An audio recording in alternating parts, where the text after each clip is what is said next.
All right, we're live with episode 2 of Hoosier Hardwoods Live. Tonight, I got Dakota with me. Dakota's going to come on here, well, quite a bit, actually. We talked about it, and Dakota's going to be in here quite a bit with me. I still don't have my sponsorship stuff going on TV, and I apologize for that. I'm slacking. So announcement tomorrow night at 7 p.m. I will be at, what's this guy doing? I will be at Jason Van Meter's, Van Meter's Son Lures. We will be kicking off the Southern Indiana Whitetail Talk episodes again. So that will be tomorrow night at 7 p.m. I went down to Jason's last night and got a lot of stuff set up. So it was pretty interesting to get back in the groove of, setting up a studio or setting up the equipment someplace else. So pretty excited about that. There's going to be, it's going to be me.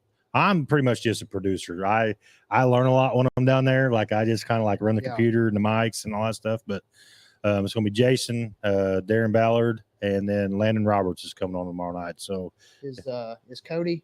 Cody's not on tomorrow night. He's got work obligations, and Landon will be filling in for him tomorrow night. So super excited about that. If anybody, I know we got 6 people watching. Somebody can give me a thumbs up. Make sure our audio is good. I always like to do that just to make sure we don't ramble on for an hour and nobody can hear us. So I mean, we're good at that without mics. And exactly. We don't really need mics. Yeah, so don't need no help. No. We're going to discuss. We're just going to go down a bunch of rabbit holes tonight. Dakota and I were discussing EHD the other night, just casual hunting conversation, and obviously everybody knows that EHD's not been like major this year, so that's definitely a plus. Yeah. I know I've been seeing a lot of, I even come back home from Jason's last night, I've seen a lot of deer in fields on the edge of the road. So this major cold front we've had's really started ramping them up. Right. I know my cameras has been going crazy. Yes. A couple nights. It's got me excited. Yeah. You go out in the morning, go to work, and it's cool, and I'm like, man, sweatshirt on. Yeah. I'm ready to go to deer stand. Or in the evenings when the sun's going down, it's getting really cool. Yeah. So that's a great thing. So we'll talk a little bit about the whole EHD thing, and obviously it's not been that bad this year, so it's a plus. I know that Derek and I went to the farm Saturday and got our last bit of preparations done. Talked to Dakota, and you got your last bit of preparations done. Yeah, hung my last stand. I guess it had been yesterday evening, right? Yeah. Yeah, yesterday evening. Got my last stand hung. I told Matt I think I wrestled with the briar bushes more than I got my stand hung, but we got a lot of pictures too. We're going to show tonight. I'm one of them type of guys that, man, I don't care. Like if I got cool deer on film or on trail cameras or whatever, I mean, it is what it is. The main parcel we hunt's about 80 acres. So 80 acres to a whitetail deer. I mean, all my neighbors have probably seen these deer too. So there ain't no sense in keeping them. Cover a lot of ground. Absolutely. So I got some pictures we're going to show tonight, which is going to be pretty cool. So yeah, well, you want to get started? Let's go ahead and read off your EHD, the data that you have as far as what's going on in the state of Indiana this year. So, which this is from last Friday, whenever I looked it up. As far as Indiana's been, we've been pretty quiet. I mean, pretty fortunate this year. There has been 11 reported deer, 6 dead deer, 5 that were sick. 4, I'm assuming, of those 5 were tested. There are actually 0 confirmed EHD cases in the state of Indiana. That's the whole state of Indiana, the whole state. And it's coming. This is straight from the DNR's website. I looked it up, just kind of curious. We kinda, hit on the subject a little bit. And I was like, I'll just look. There are, like I said, 0 confirmed. There are 3 negative, and then there is 1 that was pending. And that date was of 9/15/2023 at 5:00 a.m. Well, let's just hope that pending case is negative. Yeah. Or comes back inconclusive. Yeah. Which, I mean, this year we've been pretty lucky. I mean, as far as weather-wise goes, right? We haven't had a very serious drought, standing water. We've had really good rains. Now going into season, though, we're dry. Yes, we are dry. And I know, I mean, as bad as I hate to say it, need to kind of start watching for, buzzards and things of that nature, which, correct me if I'm wrong, but I don't think buzzards will eat. I don't think so. I mean, not a biologist when it comes to that, but I don't think it will. If anybody watching knows that for sure, like yeah, I said, let us know. I don't think that they will, because I'm trying to think. It was either 2 years ago or 3 years ago. We had a doe that died below my parents' house, and I'm not going to say she had EHD, but nothing ever ate on her. Right. I mean, she just pretty much rotted. So I would kind of assume that maybe that be the case. You think the coyotes or something would have something would have been all over it. Something would have ate it if disease wasn't there. Right. So I think it smells funky. I don't know. Might taste funky. It might. I mean, I think might have a twangy taste to it. I think what's dead is dead. Yeah, exactly. So yeah, that's good news that, coming from that part of the deer hunting world, I'll take that any year. You know what I mean? What, 5 years ago? We had a big hit, especially White River Bottoms. Yes. Which Landon will be on the show tomorrow. I know he got hit really, really hard with it down in the bottoms. But yeah, it is good to at least know that numbers may be starting to dwindle. Fingers crossed. Yeah, fingers crossed. I want to go ahead and show this. Okay, so anybody that watches, or obviously you're on our Facebook page now, but this is, I'm going to show my number one hit lister. I'm just going to do it. I'm going to throw it on the table. Get it out of the way. I'm just going to get it out of the way.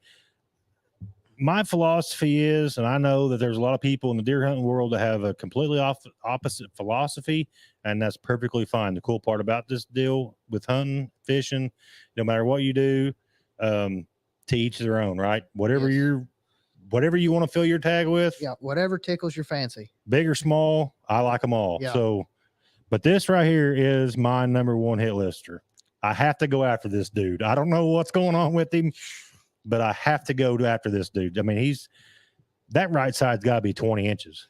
Me and Dad, I showed Dad the picture of it last night, and me and him both said the exact same. That has to be 18 to 20 inches long. Yeah, I would think so. Could you imagine trying to fight him if you were another deer? No. I mean, that's a weapon. Yeah, that is a dagger. I mean, and even the bases, like the base on that side is huge. Yeah. When Matt sent me this picture, keep in mind, Matt's had some really good deer at the farm. I mean, some for sure studs. Right. And then he sends me this just out of nowhere the other evening. And I'm like, this is him. This is the one I'm going after. Yes. This is the one I'm going after. But I mean, he's got a couple for sure mainframe shooters that this guy here, they're big. He's pretty decent buck. Is that the 10? No. 8 too, don't you? Yeah. Which I don't. Let me get my pictures all together here. I gotta remember which one's yours. That's mine. These two here, he's narrow. The one in the back's real narrow, but this one here too. I could name him Turkey Foot, but yeah, this left side's kind of like palmated, and then these, I don't know what's going on there. I got some funky deer this year. I don't know what's going on, but it's probably where you're shooting them in the butt. Yeah, is that what it is? Yeah, it could be shooting them in the butt. It could be. But these are all my wounded ones. The same token as you're wanting to harvest these deer this year, or one in particular, right? It always makes you wonder, what if he makes it to next year, what he would look like. Oh yeah, absolutely. I do have pictures of the deer that's on the screen right now. I do have pictures of him from last year, and he's not grown much. Yeah.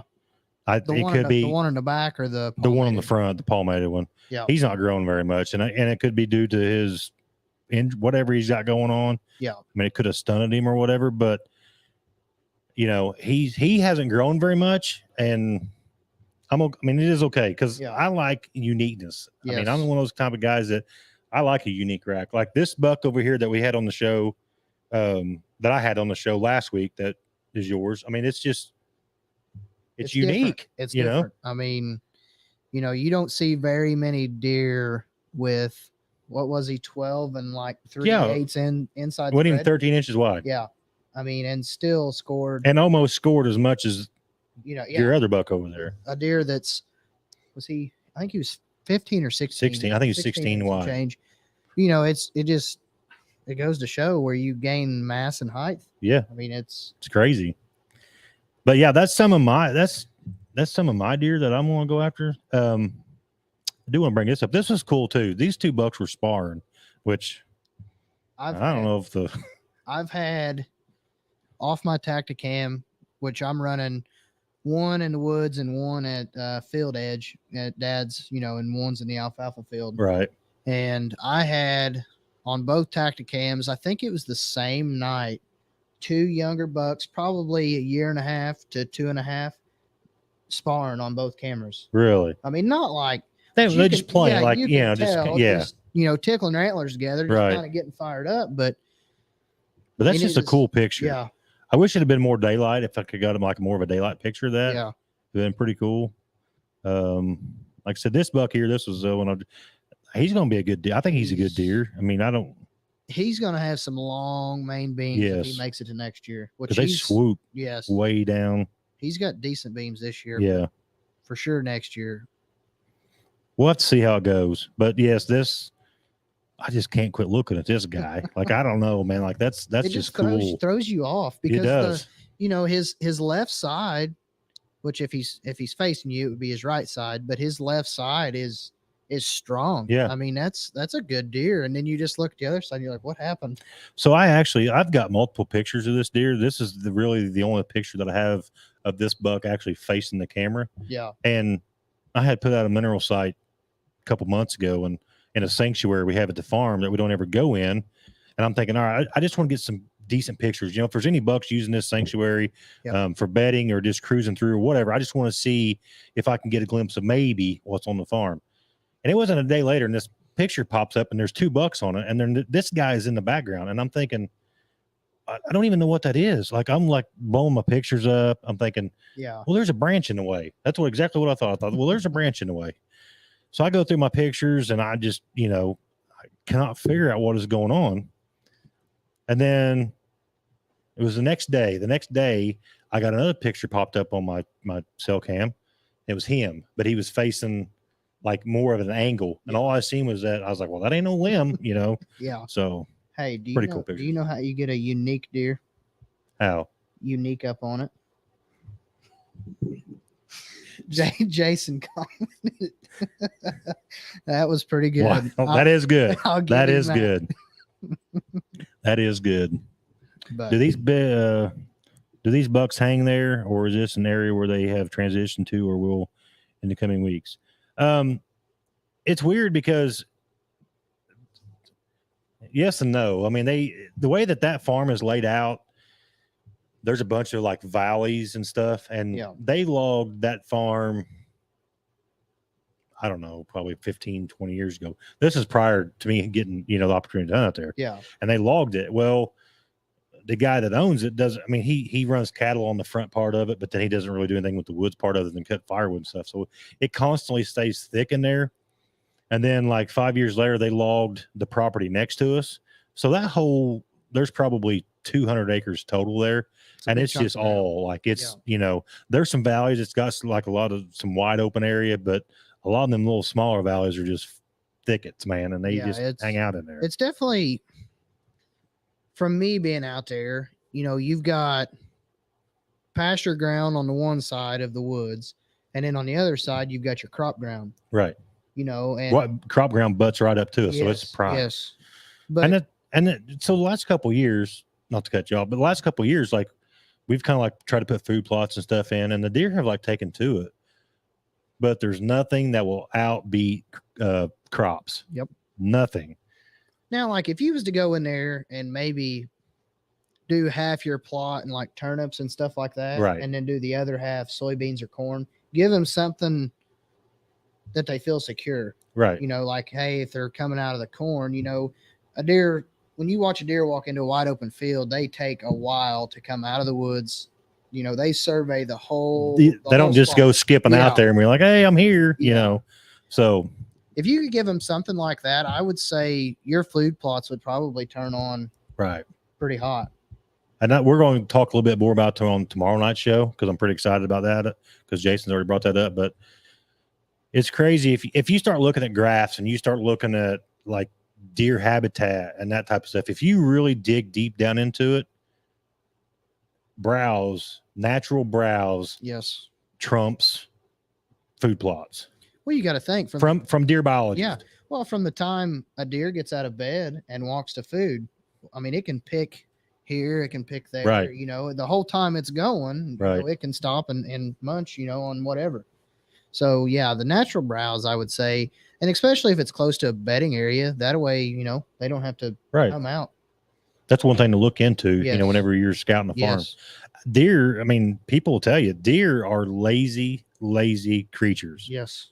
And if I'm bedded and I know that there's natural browse 20 yards from me, I'm just gonna get out. I'm not going to walk 200 yards to a food plot to eat when I've got something 20 yards from me. Yeah. You know?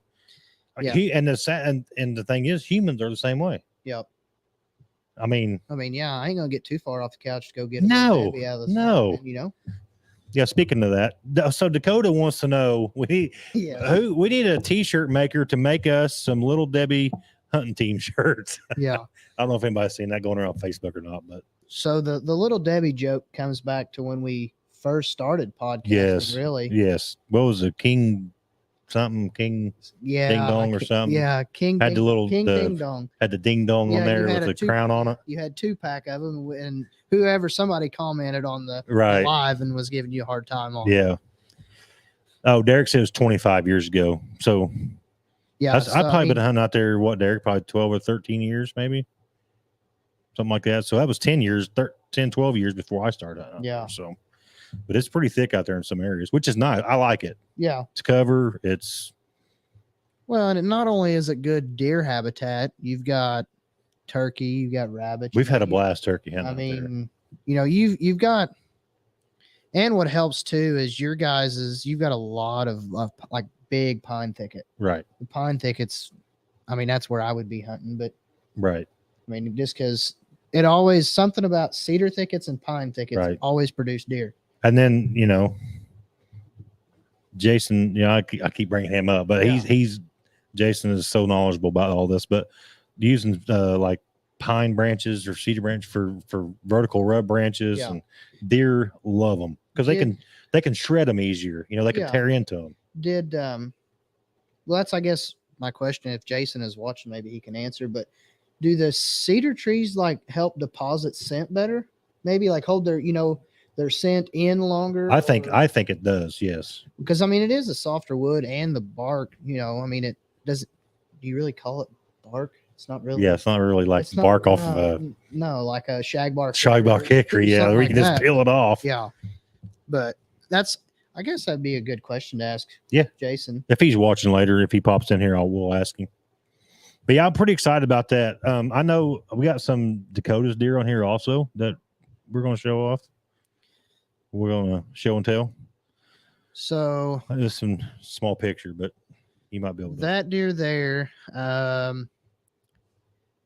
he's not my number one hit lister by no means, just because I've got a unique one, and I'm pretty pumped about it because this will be really the first deer with that genetics I've ever seen on Dad's farm. Right. Ever. I mean, I think I started hunting in 2009, you know, which I was young, lad then, but you know, we have never had a deer with the genetics of that deer. But this deer here, I had him fairly early into season, or well, I guess not season, but into putting out cameras and mineral.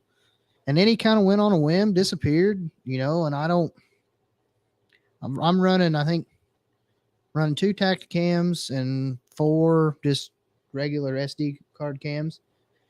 And he was gone. Like, I don't know where he went. And he just showed back up probably 2 weeks ago. He was still in velvet. And then this last week is whenever he finally went hard horned. But so we're hoping that your farm is his home range. That's what we're hoping. Fingers crossed. But that's what you and I text each other about for 2 hours about the other day about. Yeah. Hopefully this is his home range. Hopefully he don't go nowhere. Which the one deer, and you might as well go ahead and click it. You're just going to have to. So this deer here, that's obviously triple beams. If you watched our last YouTube video when we, went and got my deer scored, we kind of hit on this deer just a little bit. This is the to be continued deer that I was talking about. Yes, this is to be continued. So this deer, I've had him well, from this really the start of having cameras out. And, I knew he was going to be pretty decent sized, which body wise, I mean, he's a mature deer. Right. I mean, he's at least 5.5, if not 6.5, whatever. But I'm pretty stoked about this deer here. He hasn't left for very long. I would say 2 or 3 days at a time, and he's back. So that's good. I mean, and I've got him, I won't say consistently, but at this camera location, I've had him more at this camera location and one other camera location consistently. He's kind of hit on my other ones, but not, it's 2 or 3 days, 4 days at a time, so maybe I'm catching him on his transition from neighbor's property coming back to dad's. But like I said, I'll normally go 2 or 3 days and he'll show back up and he'll stay there 2 or 3 days and he's gone. So hopefully, fingers crossed, this deer's home range is at dad's. I mean, he's a fingers crossed. He's a tank. And then what's this one? This one here. This is a different one, right? Yes. So again, this is by far my best year for shooters on camera. Now, is that a triple beam too? No, he's just got a big old flyer off his G2. Oh, I got you. Okay. Couldn't tell in the picture. This deer, when I first got cameras put out, which I'm going to say late May, early June, I did not have any pictures of this deer. I checked one of my cheaper cameras, checked SD cards. I normally go about 2 weeks, 2.5 weeks before I check SD cards. Just, I don't want to get in there and bump a deer out. Right. I kind of just. You'll go in there every other day checking cameras. Now, growing up, whenever I first started, it was in and out. I had to see what was on right. camera. But yeah, this deer here, he's a tank too, but I don't know. I just feel like he's got a whole lot more potential if he could make it another year. Right. I mean, he's got a really good spread. His height isn't very good. Right. He's short tined. So maybe another year, which it's hard on dad's property to keep deer on his property. That's the same way we run into and too. It's, I mean, and it would be great if you could get your neighbors to say. In all reality, here's the thing. In all reality, we live in Southern Indiana. Yeah. Partials aren't thousands of acres. Some people do have that. I understand that. But most of us don't. Yeah. And, when we get a buck of that caliber or, whatever you want to call my buck that I have on camera, but I don't even know what you call him, Dagger. We'll just call him Dagger. Yeah. You're fortunate to get those pictures, but man, it's short partial or little partials, man. I can see that deer, I feel like if I can see that deer out of my stand, I want to harvest him 100%. Yeah. But it's almost like a win if I can just put my eyes on him. Eyes. Yes.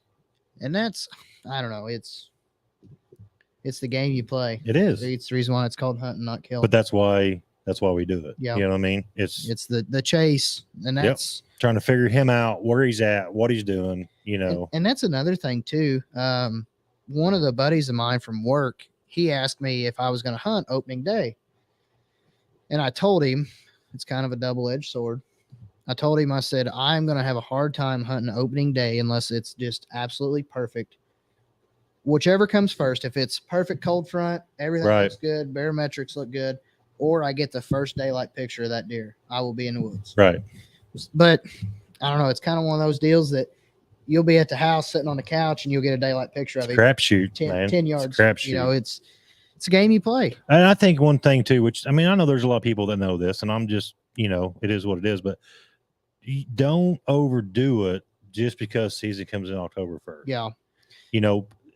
It's really, really critical to watch the weather, watch the barometric pressures, watch your cameras. If you got cell cameras, that's the coolest part about cell cams now. They will tell you what your deer's doing. Yeah. You just have to put all the pieces of the puzzle together. I mean, I know guys that just hunt, they'll look at a calendar every year and say, they'll go off moon phases, weather phases, and they'll say, I'm hunting these 8 days of this year. Yeah. And they harvest big bucks every year. They do.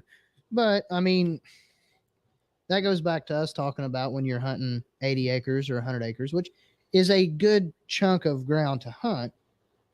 But your neighbors is hunting 30 right next to you, and you know that deer is going over there and visiting his 30 just as much as it is on your 100. And if he's in there 60 more days a year than what you are, that's 60 more chances he has that. That's and that's where I think I try to hurry up and run and get in the stand, sit down, and really and truthfully, you bust out a whole lot more deer than you realize. Right. I mean, I think last year, the first day I spooked 5 deer, and I scent proofed everything, put it in my, ozone bag. I done everything like I normally would, but it's just the deer can tell when something's different. Oh yeah. I don't care. I've said it for a long time, man. If somebody's sitting in my living room, I'm going to know that they're there. Yeah. So, all right, we got some comments here. Sorry, let's go back up here. I seen Warren's watching. Thanks for watching, Warren. Josh, what's going on? He said, "What's up, ladies?" Derek said, "Years ago, I had a mega freak buck, but I only seen him one night. That was it. Never to be heard of, seen again." It's weird, man. They'll just vanish like that. I mean, me and Derek hunt together, but it's weird. Like that buck that he's actually talking about wasn't on the farm that we hunt. It was a different farm that he was hunting, and that thing was just like, I think we counted what Derek had, like 17 or 18 points, but it was just like, it wasn't even a spread. It was like a Medusa buck, man. It just, there was just crap growing everywhere. So, Jason said, "I agree. Let him go if you can. If you can't wait to harvest him, that's okay too." Josh has got a really good point. The cameras make you pass on all kinds of stuff that you would shoot if you wasn't running them. That's 100% true. Going back to, I don't want to keep harping on it, but like the smaller parcel stuff, man, like I'm a hunter first and foremost. So like if a deer comes through that I'm going to be happy with, that's the buck but what if I go all season and I don't see him? I'm not that type of guy. Yeah. Like I'm a hunter. Like I want to harvest stuff. I enjoy the meat. Well, and I'm both, I mean, I'm a meat hunter, which I'm kind of spoiled when it comes to the whole meat thing because Dad with his, beef. Right. But, it's always, if you kill that big buck, you just feel like, man, I'm the man. Right. I just outwitted a mature buck. Right. And some people, and I'll agree to that to a point, but whenever I was a kid, before, I really started running cameras, I still wanted something to be brag worthy, more or less. Right, Not really like a trophy, but a trophy to me. Right. So yes and no. It's 50-50. Yeah. It's kind of like it's, Yeah, for sure. And that's the cool part about it is, like I said, everybody has their, everybody has their own ways they hunt, what they're looking for, and all that good stuff. Most of the time, your first sit will be the best sit just because a deer hasn't patterned you yet. They pattern us just as much as we pattern them. Where's that comment at? Ian Rosenbaum. I always look here. This is ones that. Oh. Jason said. Yeah. I'm looking at my phone and you're saying stuff and I'm like, it is not on my phone. What's going on, Jason? See, Jason's been covered up. I talked to him yesterday. Website's going good. That's awesome. I'm glad to hear that too. Jason, we have a question. If you are actually watching. So my question being, we know, well, I think everybody knows that you love cedar branches, cedar rubs, everything. Does a cedar branch, cedar tree, does it hold scent better off of a deer than, say, if he rubbed some little oak tree or whatever? Does it hold scent longer, I guess? That's what I mean. Like I said, I could see it. Ben's that it's kind of a softer, softer wood, kind of a fray. Soaks it in better. Or, I guess it'd kind of be like a rope. I mean, really. Yeah. But, by the time they shred it harder. up. Yeah. We'll see if he answers. I hate to ask any neighbors about him wanting to keep him a secret. Yeah, that is the hard part too, Derek. Like when and for these type of purposes, and that's what Dakota and I were talking about before the show started was, doing what we're doing with the Hoosier Hardwoods and trying to be educational and just talk to fellow hunters and stuff. I mean, our neighbors could be watching. I don't know. They might see those buck pictures, but it is what it is. And I wanted to share it with the viewers and let them see what the what Matt's chasing, this year or whatever. So, but yeah, you are true. I mean, that is there are some times where you if I don't want catch them to some know. of you out there with a spotlight, don't think I ain't gonna be watching. Yeah, exactly. Yeah, we don't want to do none of that. Derek said, or you just get lucky while you're checking your trail cameras after a miss and shoot a perfect 10. Hey, it has got to be. Well, that's like you hear guys, old timers, they'll climb out of their stand, they drink their morning coffee, and they got to go poop. Yeah. They'll go poop smoking a cigarette, still drinking coffee, and they'll kill a giant. And, we spend how long hunting, and it's just, it's luck. I mean, they got very, very, I'm just going to say it, lucky. He was checking a trail camera last year. Well, actually, he texted me and said, big deer down. And I'm like, what? And he goes, I was checking the trail camera. I turned around, and this deer is walking at me at like 15, 20 yards. He said, I waited for it to get in 10 yards. I'm standing on the ground facing this deer, and he shot it. I'm like, are you serious? Yeah, face to face, 7 yards. But, hey, is what he got it done. So I don't. Yeah. So I hunted all gun season by myself. It's all right, though. It's a nice deer. Yes. It's a very nice deer. Good deer. We're going to get it on the show here in a couple of weeks. We'll have it to display off. And he had a really nice plaque that he had made and put it on. It's like engraved out in the state of Indiana, and then he's got that deer head on it. Looks pretty cool. I like them pack out, like the pack mounts. Pack mounts. I do like them. They're unique. I know Brad Walton got one done. Peyton Walker got one done. I think that's the only two people that I personally know.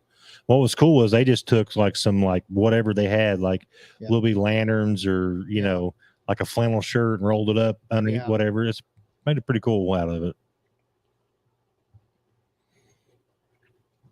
This time of the year, you should be patterning the does. They don't change their patterns very much. Yes. Sit and let the does bring the bucks to you. I've had several wonderful years of success. Yeah, absolutely. For sure, Warren. Yeah. That's the thing, man. Those are consistent. Very consistent. I mean, the only time you really don't see a doe going to eat or to go into food source is when they're being chased. When they're being chased. I mean, 9 times out of 10, I can guarantee, and this goes for anybody, you could show up at my parents and I could take you to the alfalfa field, and about 7:30 to 8 o'clock, I've got 15 does on camera every night. Pattern them. Yes. I mean, it's consistent. It's consistency. I mean, now just let's hope that pays off here in the next few weeks. But now there are two, okay, here he goes.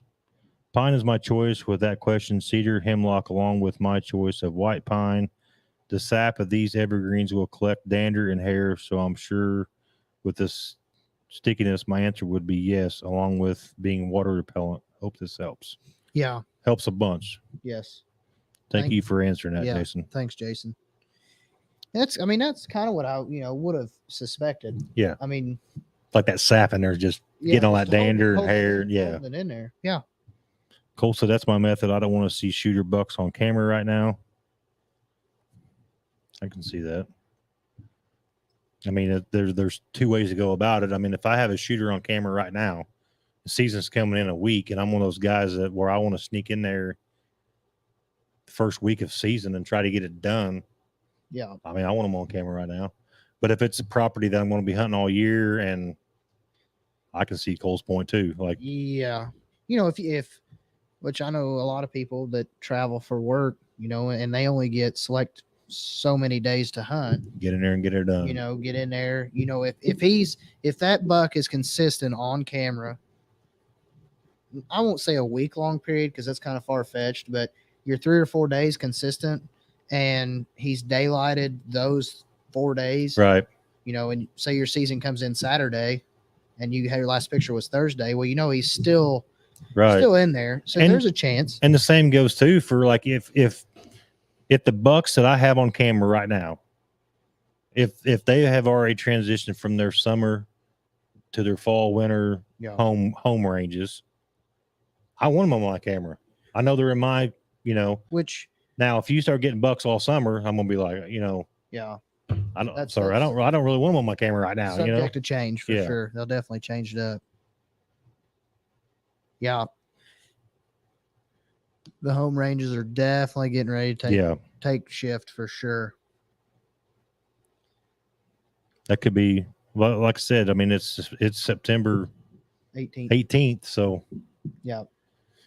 Another couple weeks. I mean, some might already have. I don't know. I mean, I don't. It'll be the telltale signs, you know.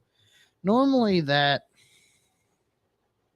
that second week of October, I really notice a change.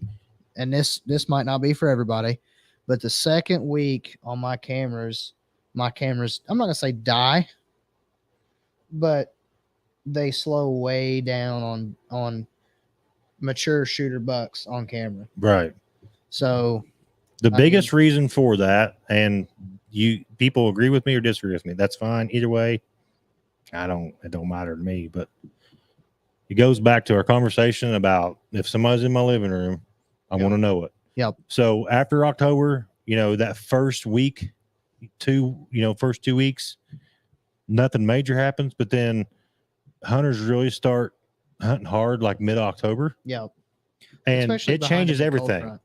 Yeah. Deer notice that. They know that there's something's going on, and I think that they lay low a lot more during daylight hours than they do the first 2 weeks of October. I read something here a while back that big bucks are not nocturnal. I've heard that before too. So I don't remember where it was at, but it was on like a biologist page. But your big bucks, the reason why everybody thinks they're nocturnal is because when they're getting pictures of them at night, that's just the bucks traveling through your area. Your area is not their home range. Right. I mean, I don't know how far deer will travel, but I've heard it's far, like especially during the rut. I've heard that. Well, they've done studies, and there's been deer that travel like 5-8 miles. Yeah. They're in the summer, whatever, and then they come back. But I've heard that too. I mean, deer are going to eat 5-6 times a day. Yeah. And I'm kind of on both sides of that conversation too. I mean, do I think deer could be nocturnal? Yes, if the hunting pressure is too high. But in that certain area. Yeah, in that certain area, if hunting pressures are high, or B, again, if say if you had a picture of that deer 2 weeks ago and then he shows back up at nighttime, well, that just kind of tells me he's just cutting through. Right. I mean, not really staying there.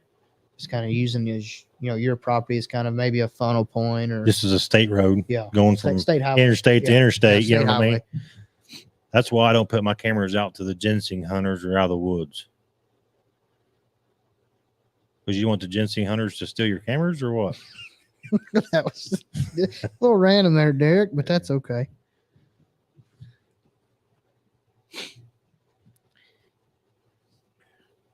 End of October, I'll see more deer because the root digger. Oh, okay. I got you. Oh, yeah. The root diggers are gone. At first, I was like, oh. Yeah, I guess they don't want the ginseng hunters to steal his cameras, but yeah, that makes sense. Pressure, timber pressure, and foot traffic. But that is, I mean, the where Derek hunts, besides the farm that we hunt, he does typically get a lot more buck pictures and deer travel at the end of October than we do out there at the farm, because we still got decent, whether it's does, fawn, whatever, we still have a lot of deer travel first part of October. Had a deer last year on camera on one farm one evening right after dark, on another farm a mile away as a crow flies the next mid-morning. I can see that. Yeah. But that goes back. I can see that. Back to my, deer are going to travel. Ian, what time of the year was that? Just out of curiosity. Yeah, they're going to travel. I mean, food, and then especially when the rut comes in, pre-rut, searching for those. Yeah. That's why I'm saying, like, 80 acres is nothing when it comes to how much a buck will travel, Yes. And I could be setting myself up for, I mean, all these bucks they could be still in their summer patterns, and here in 3 weeks, I might never get another picture of them. I don't know. Last couple days of October. So, I mean, really, right there, the last couple days of October, you're starting to kind of get into that pre-rut phase. And, I mean, you might have some does starting to come into estrus. So, I mean, I could see a deer even. He's searching, looking. Yeah. Just to see if there are any.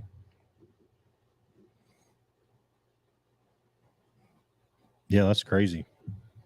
That is crazy.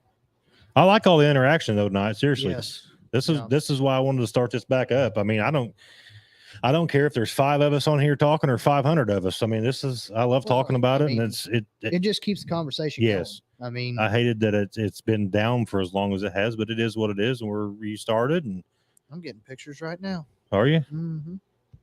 By old triple beam. I doubt it. But yeah, we're going to try to do this every Monday night. That's what we're shooting for right now. I mean, it could change, just depending on people's schedules. And we're going to have some other guests come on, and there could be 4 or 5 of us around the table. I don't know. Is Landon still watching? I can't see who's on this screen here. I can't see who's watching, who's not watching. I just need to see comments. So, but yeah, make sure you tune in tomorrow night.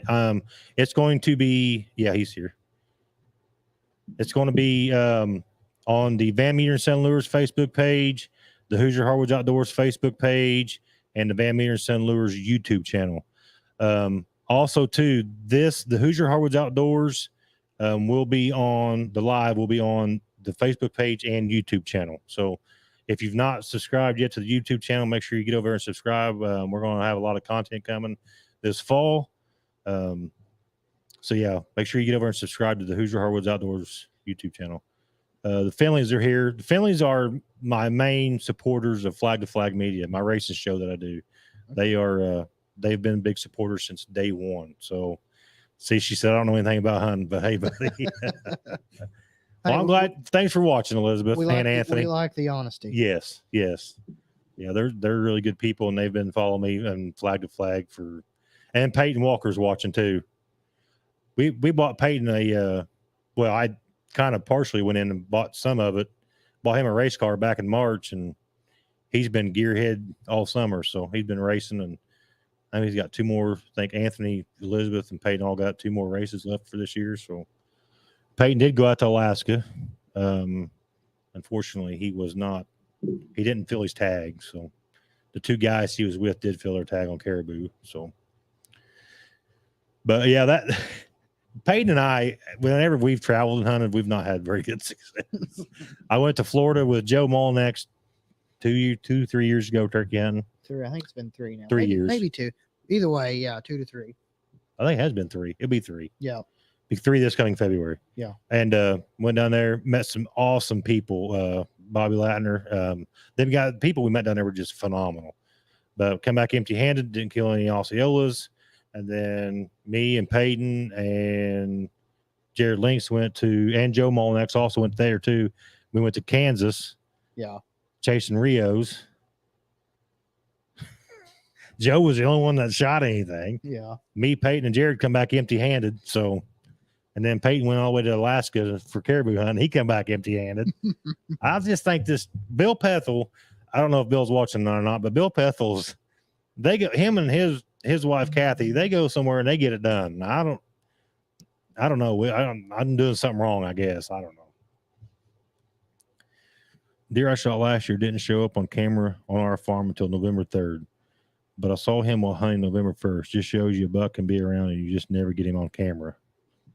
100%. That's very, very, very, very true, Ian. So this deer here, I had pretty decent pictures of him all the way up until October 1st. Disappeared all the way until opening day of gun season. I didn't have any pictures of him, and that's the day I harvested him. Did not see him or the other deer he run with, and I don't know what happened to that deer, but that deer was bigger than he was. And like I said, he disappeared until opening day of gun season, and I just happened to see him. That's crazy. I mean, that's a whole month. Right. Well, a month and 11 days. 11 days. Wow.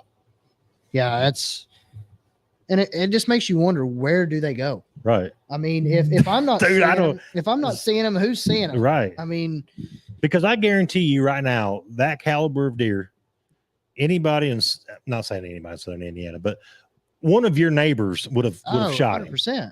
Yes, 100%. Would have. I mean, and that's what.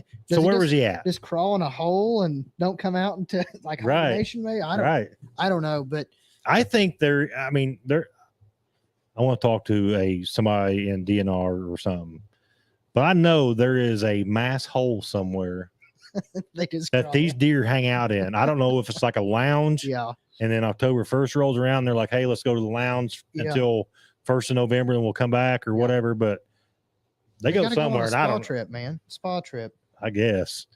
Yeah. Get their antlers all shined up. And like I said, it is crazy to me. Like I said, that deer, I'm not going to say I had pictures of him faithfully, but I mean, it was 3 times a week, 4 times a week, different days. Like he might have only been in there for a minute, but I was still seeing him. And then you go a month and 11 days without even laying an eye on him, even on the hoof. Where did he go? Yeah. I mean, it just vanished. It is hard to figure out. Warren said there's a time phase that mature bucks will not travel and will stay in a certain area and wait for the does to come to them. This usually happens when pressure gets high. Going back to they are lazy creatures, and if you spook them once, they ain't gonna go nowhere. They'll wait for the does just come walking by or be in their area. Now they're not going to travel very far. Yes and no. I could see that if your doe population is maybe higher than you'd have to have a high doe population. Yes. Yeah. Now, like if you're they ain't gonna just wait for 2 does to come walking by. Now if you're like, I know there's a lot of people, and me not particularly. I used to be. Everybody says 2 does to 1 buck. So if you got 6 bucks, 12 does. But I feel like the more does I have, the better chances I have of a big deer funneling through my area, checking does. I feel like it helps me. Now, again, it could be totally different for other people, which is fine. But to me, the more, like I said, the more does I have, the better luck I think I'll have out of that. See, Van Meter's totally opposite. He don't want any does. Now, very few. If you look at it on that side too, though, the bucks have to get up on their feet to look. Correct. So, I mean, it's kind of like, what do you know? But it's crazy. I mean, the different opinions, everybody's different, and other people. Just like Landon just said, in the rut, hunt the doe's bedroom. Yes. Because that's where he's going to go. Thickets and doe's bedrooms, that's where they're. Downwind side of a doe's bedding area is the best place to be. Yep. Derek commented, did I get him before the snow started? Unfortunately, no. I got not the pictures I seen. Sure. That snow was a covered. rough morning. I got out before the snow started, sat down, and I climbed my stand, and I was like, this is a terrible, terrible mistake. Right. Wind blowing 30 mile an hour, whatever it was. So I hurried up and climbed down. Well, then I went to the ridge. It's an east facing ridge, so it was out of the wind, but I got soaked. I mean, and that snow was wet. It was very wet. Well, I ended up getting out, and I went back to the house, and that was 10:30, 11 o'clock. I hated it. I did not want to get out. I'd seen deer all morning. But I got out, went home, threw all my clothes in the dryer, and it was right around lunchtime. And I told my wife, I said, I'm going back out. I said, I've got to go. Something's telling me I need to be in a tree I got to stand. go. So got all my clothes out, got ready, and I actually sat in a different spot than I did that morning. And as I was sitting there, I sat there an hour and a half. So that was 1 o'clock whenever I finally got there. So 2, I was like, I got to move.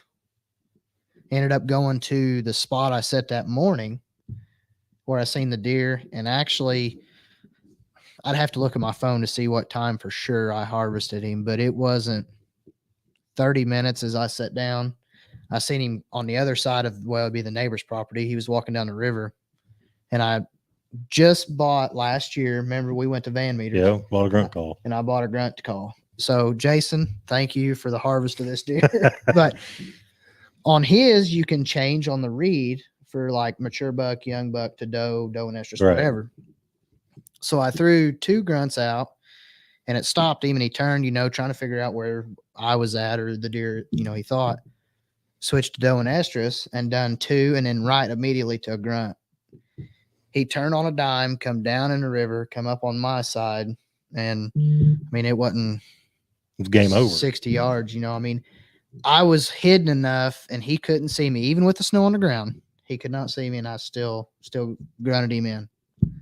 And that to me was like, this is the first time I've ever done that to. Right. I've rattled them in, Right. stuff like that. But Right. to get a mature deer convinced that there are other deer in the area by talking to him. Yeah. Yeah. I mean, it was awesome. Darren said that's true, Dakota, from my experience. Talking about the doe. Oh, yeah. Does. Yeah. Last year, opening day of firearm season showed how many in our area aren't prepared for snowy conditions. I know so many hunters that got wet and come in early. Yeah, it was. I mean, typically we don't see. I mean, it was snowing hard. I shot my buck at I think it was like 8:30. It was probably like 9 or 9:30 Saturday morning. Right in the snow. It was. I mean, it was snowing hard. And I won't say I wasn't prepared. I mean, I was. I had a thicker jacket on, and I normally wear 2 pairs of pants because I'm a tightwad and won't go buy expensive hunting clothes. But I had my inner layer was like the windproof, and then my outer layer was just a thin waterproof.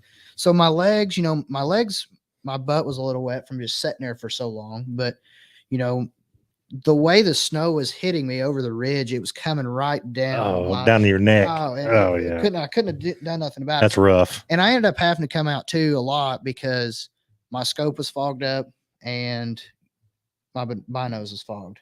Obviously, I'm not going to take a chance and make an unethical shot on a deer. Right. You don't want when I can't see it. Right. I mean, so yes, I guess you could say I was unprepared, but really, I mean, I think a lot of it caught a lot of us off guard. I think is the. Oh yeah, well, I knew they called for it, but not like 30-mile-an-hour winds. And, yes, it was impressive when it first started. Blizzard type conditions. Yes, and it didn't take long to get the road covered. No, I mean, when I went home, I think like I said, I come out at 10:30, 11 o'clock, but I was only out.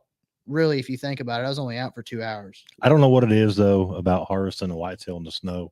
Oh, there's awesome. Nothing else like it. Well, it's like a couple of years ago, whenever turkey season, it snowed in Indiana. Snowing, that, which I didn't get to hunt opening day. I think I had to work. Something didn't work out to where I couldn't hunt, but all my buddies was taking pictures of gobblers in the snow, and I'm like, this is unfair. Yeah, like I should be in. Well, when Peyton, Jared, and I went to Kansas turkey hunting, it was the same way. It snowed on us out there. Yeah. It was weird, man. Like it just kind of catches you off guard. It does. Because, us, we're used to 50, 60 degree weather, harvesting longbeard. Yeah. You got snow on the ground. Snow on the ground. Not be right now, but they did. That's a good thing. Yeah. What else do you want to cover tonight? Anything? How many people still watching? 11. 11. I don't know if they caught the EHD numbers. Some of them. You can go over again. Some of them did. You can go over them again. I done a little digging on EHD.